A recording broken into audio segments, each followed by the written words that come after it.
आज हमारा new chapter है समायोजन, ठीक है। और ये समायोजन का पार्ट फर्स्ट है।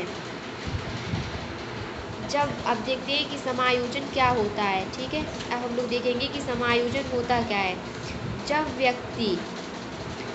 व्यक्ति वातावरण के साथ, वातावरण मतलब एनवायरनमेंट जो हमारे चारों ओर फैला हुआ है, जब व्यक्ति वातावरण के साथ अपनी जो भी उसकी क्या है, जो भी उसकी आवश्यकता है, जब व्यक्ति वातावरण के साथ अपनी आवश्यकताओं की पूर्ति करने लगता है तो उसे समायोजन का नाम दिया जाता है। किसका नाम दिया जाता है? समायोजन का। अब जैसे हम हैं, मान लो कोई भी व्यक्ति है, वो वातावरण के साथ क्या कर रहा है? अपनी आवश्यकताओं की पूर्ति कर रहा है। किसके साथ? अपनी आवश्यकताओं की पूर्ति तो कर रहा है, वो क्या कर रहा है? अपनी आवश्यकताओं की पूर्ति तो कर रहा है, लेकिन किसके साथ कर रहा है? जो उसे वातावरण दिया गया है, जिस वातावरण में वो है और जिस वातावरण में जो वातावरण उसे दिया जा रहा है, उसके साथ वो अपनी आवश्यकताओं की पूर्ति कर रहा है, तो उसे क्या कहेंगे? समायोजन कहेंगे, ठीक है। और अगर इसके विपरीत वो दिए गए वातावरण के साथ अपनी आवश्यकताओं की पूर्ति नहीं कर पा रहा है तो उसे कुसमायोजन कहेंगे, ठीक है। समायोजन का ही तो विपरीत होता है कुसमायोजन, ठीक है। फिर आएंगे हम लोग समायोजन के प्रकार।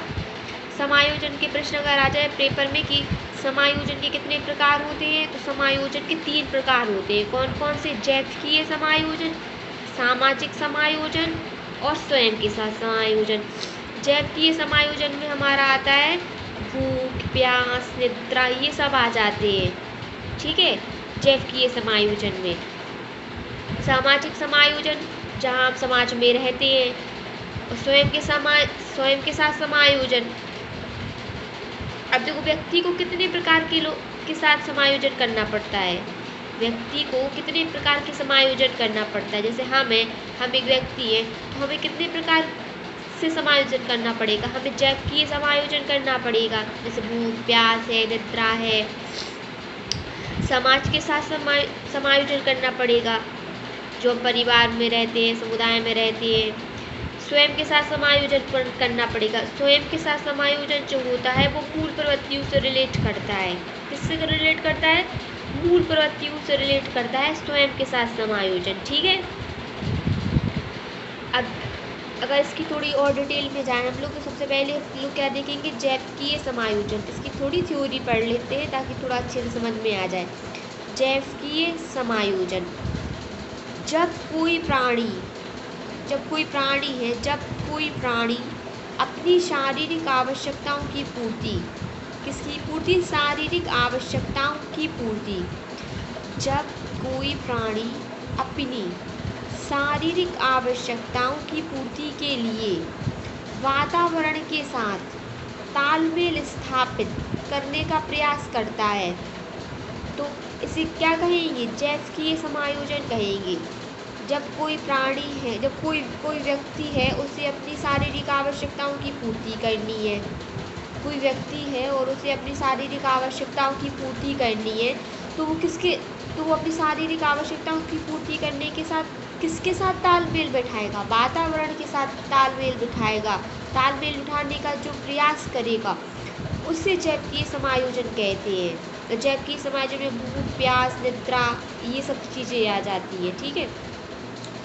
फिर है सामाजिक समायोजन, जब व्यक्ति अपनी आवश्यकताओं की पूर्ति के लिए समाज के साथ तालमेल बिठाता है तो उसे सामाजिक समायोजन कहते हैं। वो तो देखने ही से समझ में आ रहा है सामाजिक समायोजन। जब व्यक्ति अपनी आवश्यकताओं की पूर्ति के लिए अब व्यक्ति की कोई ऐसी आवश्यकताएं जो उसे समाज के साथ ही प्राप्त होगी तो उसे सामाजिक समायोजन कहेंगे।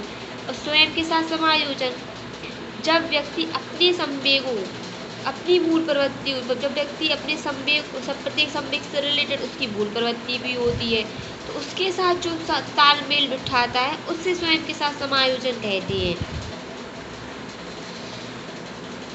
अब एक नोट और देखो कि जब व्यक्ति अपनी आवश्यकताओं की पूर्ति वातावरण के साथ नहीं कर पाता तो उसे कुसमायोजन कहेंगे। सीधा सीधा है, हमें अपनी आवश्यकताओं की पूर्ति करनी है। कौन कौन सी? जैविकीय, सामाजिक और स्वयं के साथ समायोजन। तो वो किसके साथ करेंगे? वातावरण के साथ करेंगे। ठीक है, तो उसे कहेंगे समायोजन।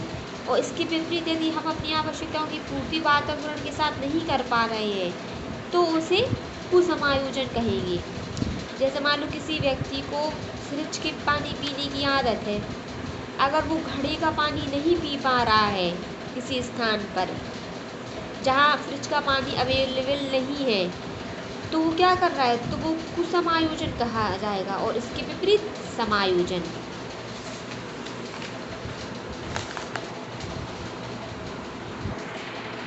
समायोजन की प्रकृति देखो।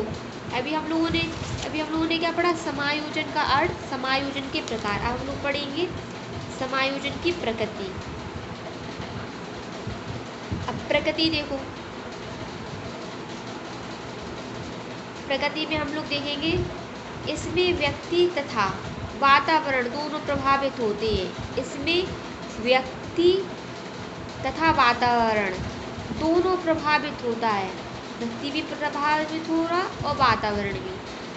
नंबर 2 के आवश्यकताओं तथा दबावों के मध्य तालमेल बिठाने की प्रक्रिया है। आवश्यकता है, दबाव है, के मध्य तालमेल बिठाने की प्रक्रिया है। आवश्यकता, जैसे मान लो हमें फ्रिज के पानी पीने की आदत है, लेकिन उस समय कौन सा पानी उपलब्ध है? उस समय घड़े का पानी उपलब्ध है। तो हमारे तो क्या हो रहा है? अब दबाव हो रहा है कि आप इसके साथ क्या करो? घड़े के पानी के साथ तालमेल स्थापित करो। ठीक है, तो आवश्यकताओं तथा दबावों के मध्य तालमेल बिठाने की प्रक्रिया है समायोजन। समायोजन निरंतर चलने वाली प्रक्रिया है। समायोजन एक द्विध्रुवीय प्रक्रिया है। द्विध्रुवीय प्रक्रिया कौन कौन सी? समायोजन और कुसमायोजन।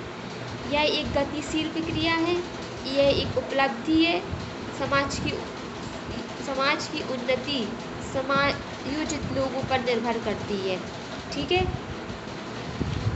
समायोजन की प्रकृति में क्या क्या पढ़ा? जैसे व्यक्ति तथा वातावरण दोनों प्रभावित होते हैं। आवश्यकताओं तथा दबावों के मध्य तालमेल बिठाने की प्रक्रिया होती है। समायोजन निरंतर चलने वाली प्रक्रिया होती है, मतलब जीवन पर्यंत चलती है समायोजन। व्यक्ति को किसी न किसी रूप में समायोजन करना पड़ता है। समायोजन एक द्विध्रुवीय प्रक्रिया है जिसमें समायोजन और कुसमायोजन आएंगे। यह एक गतिशील प्रक्रिया है, यह एक उपलब्धि है। अब उपलब्धि कैसे? अगर हमने समायोजित कर लिया, किसी के साथ एडजस्टमेंट कर लिया, तो उपलब्धि हो जाएगी। समाज की उन्नति समायोजित लोगों पर ही तो निर्भर करेगी। किसी समाज की उन्नति किस पर निर्भर करती है? समायोजित लोगों पर ही तो निर्भर करती है। अब हम लोग पार्ट 2 में पढ़ेंगे समायोजन की प्रकृति। Thank you for watching.